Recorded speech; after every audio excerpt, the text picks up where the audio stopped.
Hi JP. Yeah, Hi. it's nice to talk to you again. Just I wanted to introduce my friends to you. Hmm? So I met JP because I was looking for a photographer for our prenup shoot Mhm. with Kai. I think we did it probably September, if I'm not mistaken. September. August or Yeah. September. No, sorry. July last July, year, July. and we've Yeah. been in contact ever since, throwing in Yeah. ideas, uh, helping each other find Mhm. creativity through, I guess, Mhm. inspirational boards and everything. So, Mhm. yeah, if you can tell the people a little bit more about yourself, I think that it would be great. Yeah, I'm JP and I'm a photographer and I shot your wedding last July and August. Prenup nung prenup nung July sa Rizal and Mm-hmm. eventually August 24 nung Yes, wedding no. Yes, yes, tanda yes, ko pa. correct. 824, So 824. Yeah. So I own Film 8. It is a film photography studio na ginagamit lang is film and lahat na nakapost doon is film. But I have my digital din. Nakaka-acquire ko lang kasi binigay ng friend ko which is Ganap. It is a Bicol-based photography studio na kinonvert ko na to Manila-based studio na din. So ayun, mag-start pa lang, wala pa akong nauumpisahan technically, but magkakaroon ako ng ka-team from Ilocos and Davao na magta-transfer din dito. So hopefully, uh, magbunga yung ganap din, katulad kung paano nagbunga yung Filmate. Yun Okay, po. great, great. So, when you started Film 8, you were a one-person team or two-person team? How was that? How was that like? Actually, I started Filmate nung may work pa ako. Okay. Ako lang mag-isa dun sa Film 8. It was a vision na gusto ko lang na magkaroon ng film photography studio na purong film. Kasi sa Thailand, if nagbabrowse ako, may mga studio na purong film lang din. So, na-inspire ako na gumawa ng same. Actually, hobby lang naman yung pagpe-film. And hobby lang din yung photography in general for me. And I started grad shoots nung pandemic. Okay. Ang aim ko nun is dahil 'di ba nag-pandemic, Yeah. ang aim ko nun dahil nabawasan ng taon yung college students dahil sa pandemic is magkaroon ng memories through pictures yung mga estudyante. So naghahanap-hanap ako ng mga estudyante na gagraduate sa Instagram, sa tags, mga gano'n. Okay. And medyo mahirap maghanap nung umpisa kasi wala naman ang portfolio. Mm-hmm. Mm-hmm. So may mga mini-message ako, hindi naman nagre-reply. So, Uh-huh. until nagkaroon nagkaroon ako ng grad shoot na isa, Okay. then nasundan ng isa. So, half of first year ko na nag-grad shoot is libre lang siya to build portfolio Okay. para lang ma-sustain ko lang yung hobby ko. So, ayun, parang win-win yung target niya. I mean, win-win yung sitwasyon niya para sa graduating student at para sa akin. Para sa kanila, magkaroon sila ng memories with them Mm-hmm. Mm-hmm. sa school nila mismo and for me to have my own portfolio. Ang first client ko is family sila. Okay. So, hanggang ngayon, friends pa rin kami ng family na yun. Nice, Dahil nice. lang din sa When did you meet this family? I met them nung 20, 2022 ata. Sila yung Okay. una kong napicturean ng graduation shoot sa UP. Ang galing kasi sila yung una ko tapos sila pa yung I mean hanggang ngayon friends pa rin kami kahit nung nanay and tatay nung napicturan ko and even yung napicturan ko mismo. And she's super supportive din.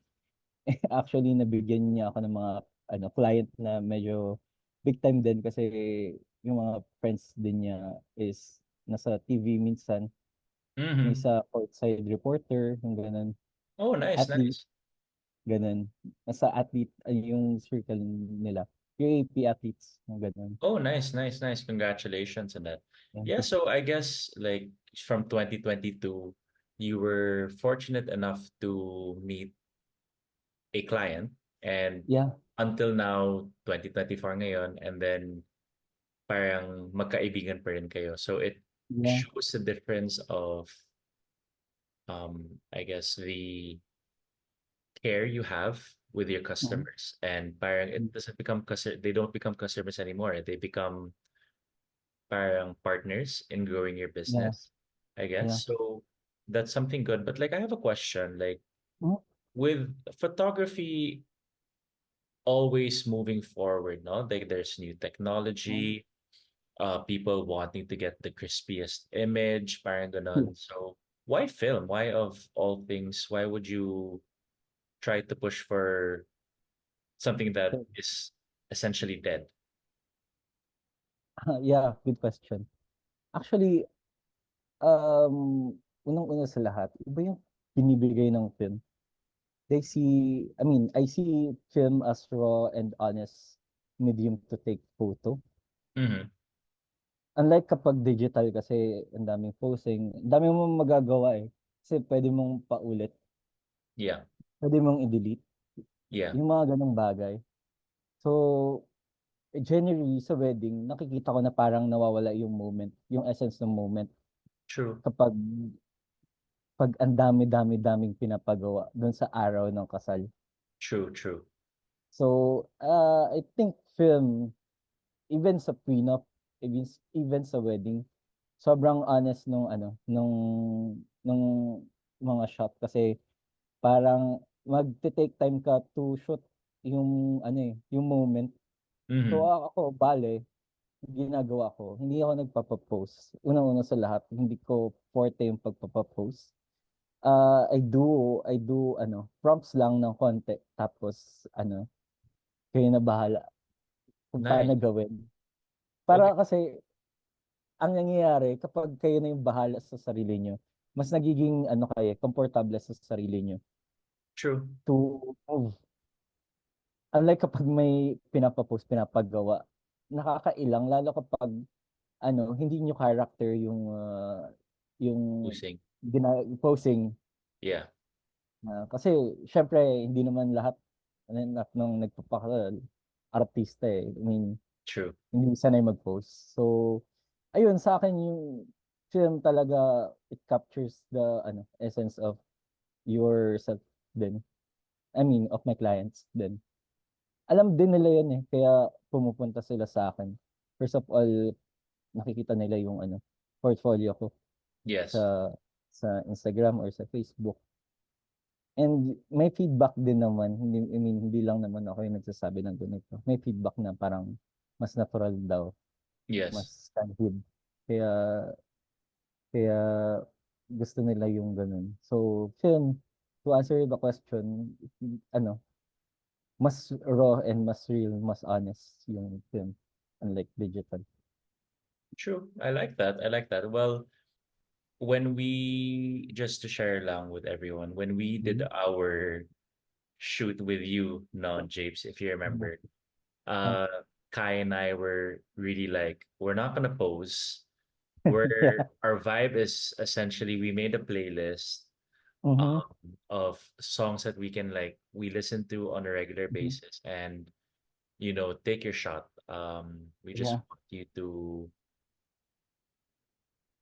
be there and then try to take as much as you can, but don't tell us Mhm. to, oh, put your right arm there, put your right arm there. Oh, no, kiss ng konti, parang ganun. So, Yeah. parang that's what made us want to get you for our Mhm. wedding. na parang we could trust you, Mhm, especially after seeing the results, no? We could mhm, trust you in being like, okay, this is the type of vibe we want. You kind of mhm. understood us as people more, and like, Yeah. during our breaks also we wouldn't you would really ask us why, oh, like how our Mhm. relationship was, but at least you could also tell your own story through your photos. And Yeah. I like that because, like not everyone is built for the camera, or, Mhm. you know, like you said, film is very honest, film is very raw. And Mhm, I guess the beauty of why I personally wanted to explore the film option, even if it was dead, mhm. was there you won't know the result until you actually have it developed, Yeah, right? So parang I guess the world is always moving so fast, so fast, so fast. agree. And I guess we need a little reminder to like just take a step back and chill. Mhm. So Yeah. that is really one of the reasons why I would like to push for film. I would Mhm. parang like to push for you and recommend you because Thank you. you understand that essence of Mhm, life. I guess that really speaks volumes mhm. of it, no?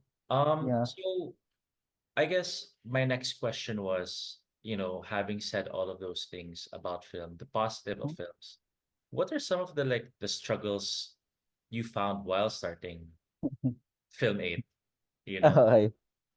Struggles madami kasi unang-una sa lahat, film yun hindi mo alam kung na-shot ba siya ng maayos. Mm-hmm. Yun yung generally, yun yung lalo wedding and prenups. Prenups okay, pwedeng ulitin, pero wedding, shot on film, Mm-hmm. risky siya. Sabi ko nung una, hala, makakasabay ba tong film? Kasi di, ano yung ano yung reason ba't pipiliin nila yung film over digital? Eh digital, nandiyan nakikita mo kaagad. Mm-hmm. And if ano lang makorap yung file, kayang i-retrieve eh. Pero pag film, limited yung shot unang-una sa lahat. Mm-hmm. Tapos hindi mo pa makikita yung result agad.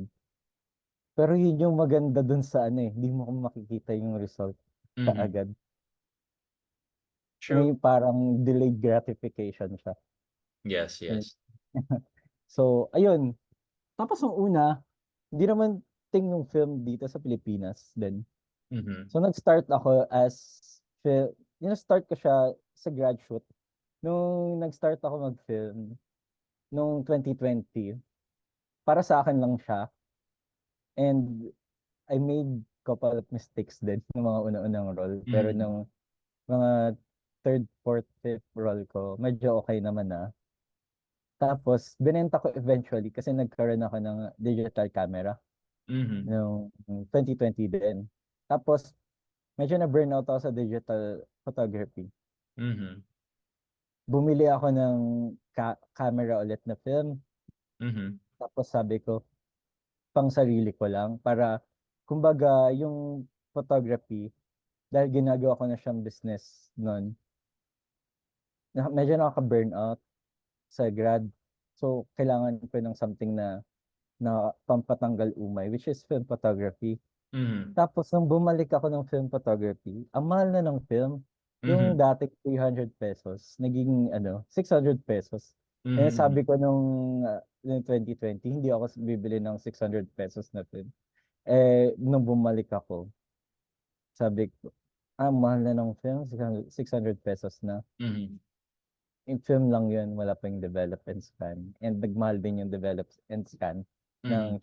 ng 100 pesos. So, wala akong choice. Dinala ko siya sa graduation photography. Mm-hmm. Sabi ko, sabi ko sa mga nag-inquire, dapat hindi na kasi ako mag-shoot ng grad shoot noon kasi nakakaumay na. Sabi Mm-hmm. ko, if hindi tayo gagamit ng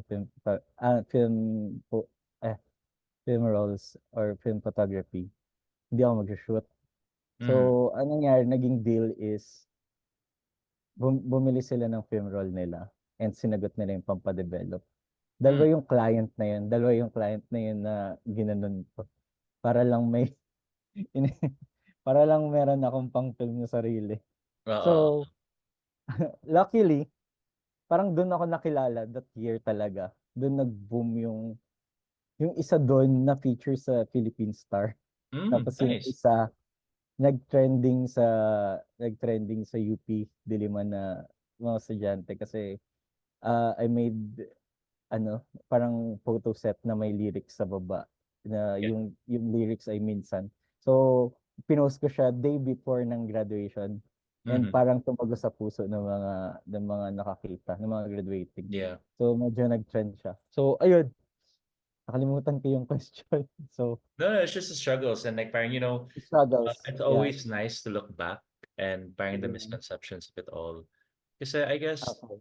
speaking on my personal experience with you, no, Mm. was at first because obviously when I checked the film groups Mm. or the supplier groups, you were nowhere to be found, right? And whatnot.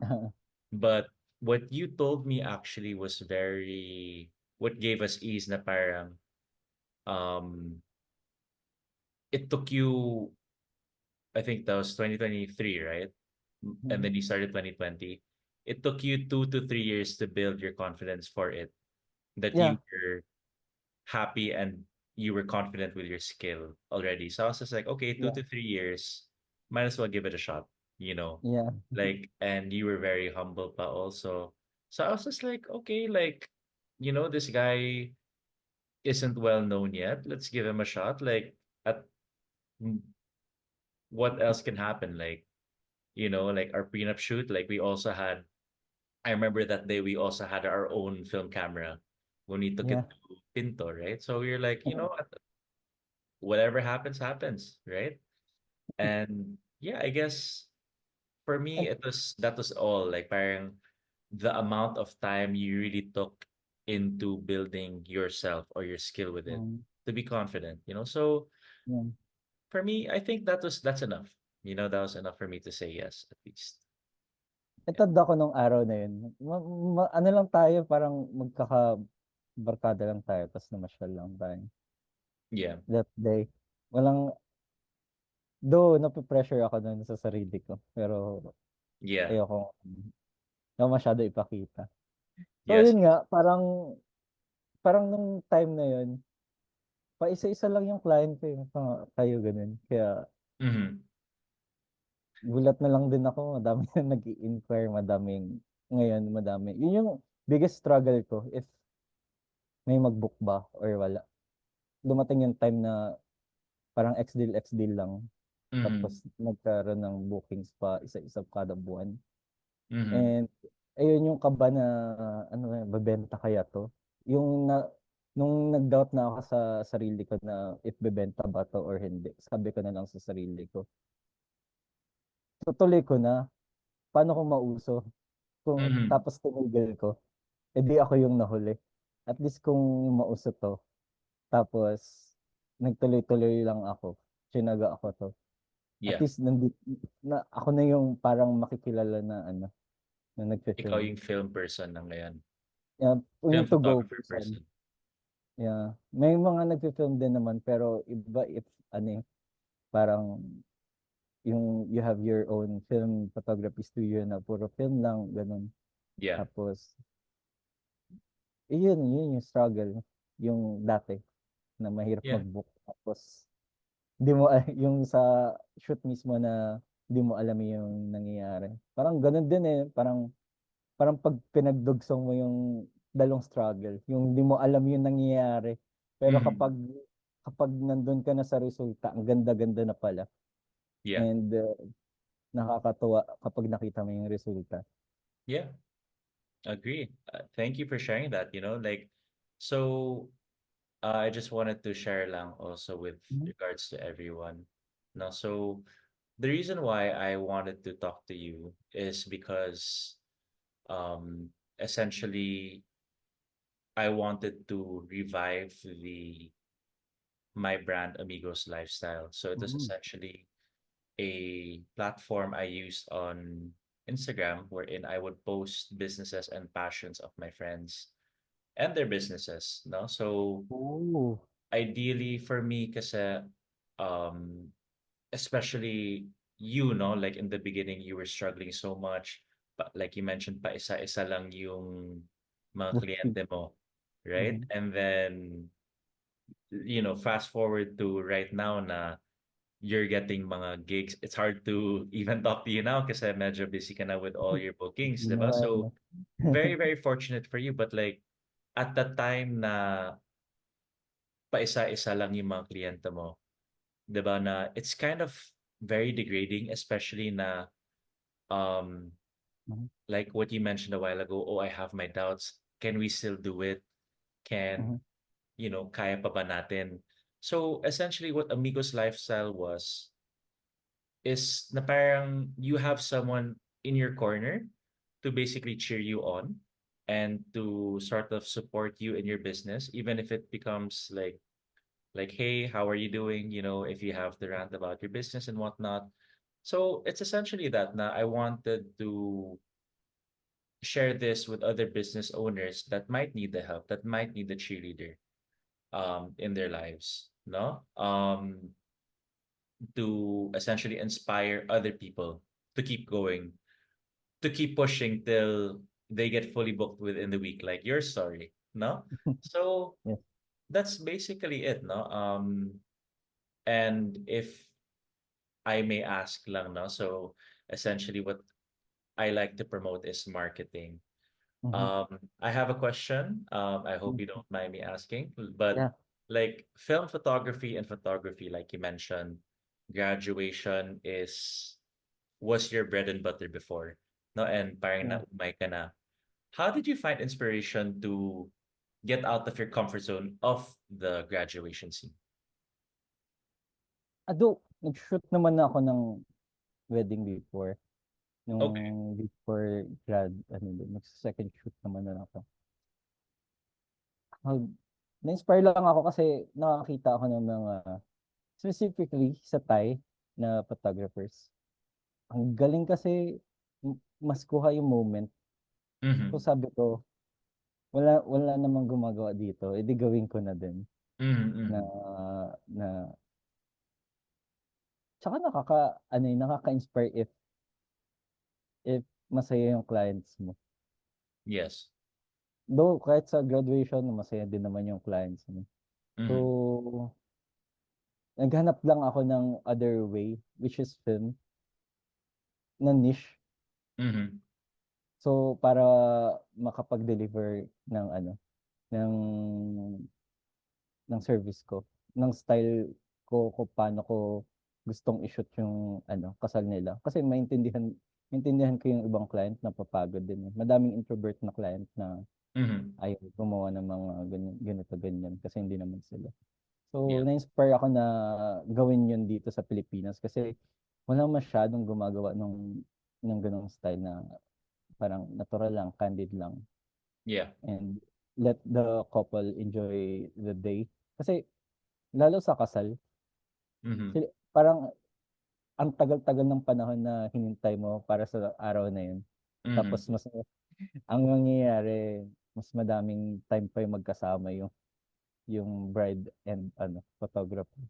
Ako, Mm-hmm. I let couple enjoy the day. Mas priority ko yung ganun. So, True. nakaka-inspire kapag nakikita mo na yung couple masaya dun sa araw na yun and wala silang iniisip kundi yung araw lang nila. Parang birthday lang. Gusto mo, masaya ka lang sa birthday mo. Ayaw mo bad trip. Parang ganun.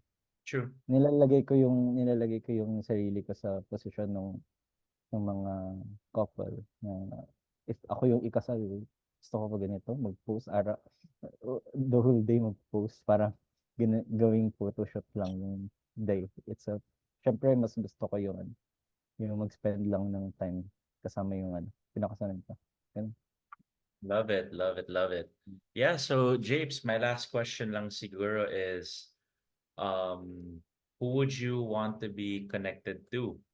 Or um who would you want to reach out? Like which person Mhm. or people that might be listening to this, who would you want to rec recommend your product to? I would like to recommend my product to people na, I mean, kahit hindi business owners, I mean, gusto ko lang talaga ma-reach yung market na ng mga tao na through through sa kanilang sarili. I mean, sa wedding. Kasi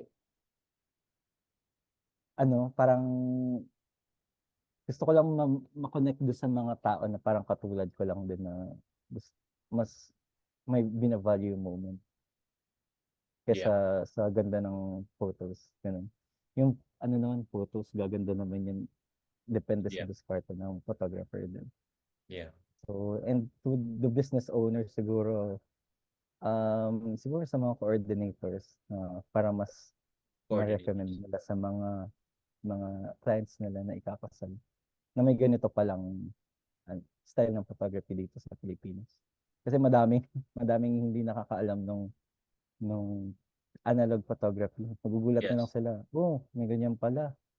Naalala ko yung pagkabata ko nung Mm-hmm. nakita ko yung photos. May mga ganun, ano, oh, parang kasal ng magulang ko. Parang ganun. Kasi Yes, yes, yes. yung goal kasi is gusto ko yung film din kasi gusto ko yung photo na makunan ko sa couple is parang pag nakita nila today, makita nila na parang na-shoot 10 years ago yung Yeah, photos nila. the vintage feel. Tapos, yeah. And the other reason is pag nakita nila yung specific photo na tinignan nila 10 years from now, maisip nila, oh, parang kahapon lang to. Yung Mm-hmm. ganun, yung gusto kong Mm-hmm. feel na ng mga nagiging client ko. So, ayun. Nice, nice. Well, yeah, for me naman, I guess I'd like to be connected with other small businesses to that want to help others that have the same Mhm.